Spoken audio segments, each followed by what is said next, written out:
2022 खत्म होने की कगार पे है। 2023 में हम लोगों के पास क्या रिजोल्यूशन होना चाहिए? अच्छा, ये बहुत इंपॉर्टेंट क्वेश्चन पूछा गया है मेरे से। अपना नाम बताइए। मेरा नाम समीर है। तो समीर कह रहा है कि एक स्कूल का स्टूडेंट है और इनका क्वेश्चन है कि 2022 में हमने क्या चैलेंजेस फेस किए। देखो, पिछले 3 सालों से 4 सालों से मैं ये कह सकता हूँ कि there is a increase in infectious diseases. Infectious diseases का बहुत ज्यादा इंक्रीज हो रहा है ऑल ओवर दी वर्ल्ड। 2-3 साल तो हम कोरोना में डूबे रहे और सारे वर्ल्ड में आपने देखा कि कितने लोग, millions of people die also.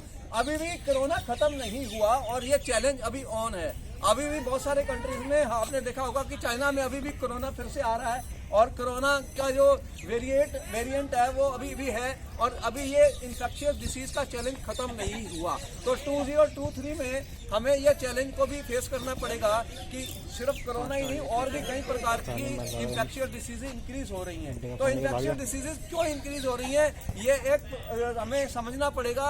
इसकी गाइडलाइंस हमें समझनी पड़ेंगी और जो ऊपर से प्रोटोकॉल्स और हेल्थ गाइडलाइंस गवर्नमेंट दे रही है उसे फॉलो करना पड़ेगा। वैक्सीनेशन का यूज करना पड़ेगा और हमें जो भी प्रिवेंटिव मेजर्स हैं उनको छोड़ना नहीं है। मास्क लगाने, डिस्टेंस मेंटेन करना, हाथों को साफ करना और जो भी इन्फेक्शियस डिसीजेस के प्रिवेंटिव मेजर्स हैं वो हमें सारे लेने पड़ेंगे 2023 में भी। दूसरा प्रॉब्लम क्या आ रहा है कि कार्बन का एमिशन बढ़ता जा रहा है और 2023 में जो अर्थ का टेम्परेचर है 1.3 डिग्री सेंटीग्रेड राइज कर जाएगा। तो इससे क्या हो रहा है कि कार्बन एमिशन से एनवायरमेंटल पोल्यूशन और क्लाइमेट क्राइसिस बढ़ रही है। आपको पता है कि इसके ऊपर बहुत सारे वर्ल्ड में प्रोटेस्ट भी हुए पिछले कुछ सालों में और कार्बन का एमिशन बढ़ता जा रहा है जो कि serious threat to human life है। तो पोल्यूशन भी एक फर्दर पॉइंट है जिसका हमें 2023 में रेजोल्यूशन करना पड़ेगा कि पोल्यूशन को कैसे कम किया जाए। तीसरी प्रॉब्लम जो मुझे दिख रही है कि अभी जो हम फेस कर रहे हैं ओवर पॉपुलेशन की। हमारा कंट्री जो है half populated of the world है। सबसे पहले चाइना में बहुत पॉपुलेशन थी, उन्होंने कंट्रोल किया, लेकिन अब आने वाले समय में अगले 10-20 साल में सबसे ज्यादा पॉपुलेशन इंक्रीज इंडिया में होगी। तो अगर पॉपुलेशन इसी लेवल पे बढ़ती गई तो वाटर की सिक्योरिटी, फूड की सिक्योरिटी और सारी ये प्रॉब्लम्स आने वाली हैं और इतने लोगों को कैसे हम फीड करेंगे।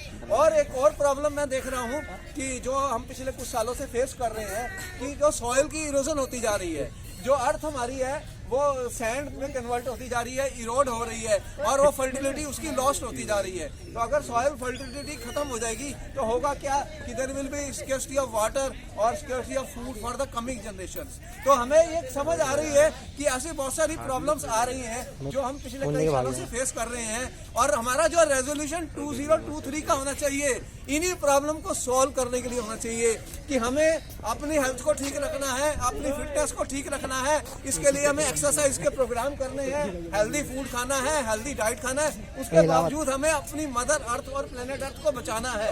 अगर हमारी अर्थ जो है वो अगर हम उसको सेव नहीं कर पाए तो बहुत बड़ी पोल्यूशन पैदा हो जाएगी, बहुत बड़ी पोल्यूशन पैदा हो जाएगी। तो इसलिए हमें अपना जो टाइटल है हमारा 2023 का, जो हमारा रेजोल्यूशन है कि heal thyself and heal mother earth.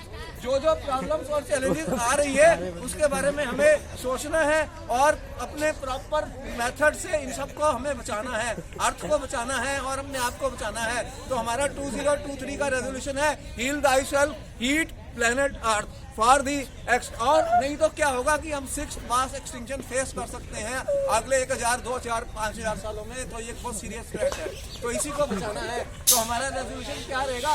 Healthy planet, healthy human being. और इसी के लिए हम सारा अपना रेजोल्यूशन बना रहे हैं, अपनी प्लान बना रहे हैं 2023 के लिए। तो I wish you all A happy 2023 years और हम सब आपको मिलेंगे 2023 में। नमस्ते। कैसा रहा?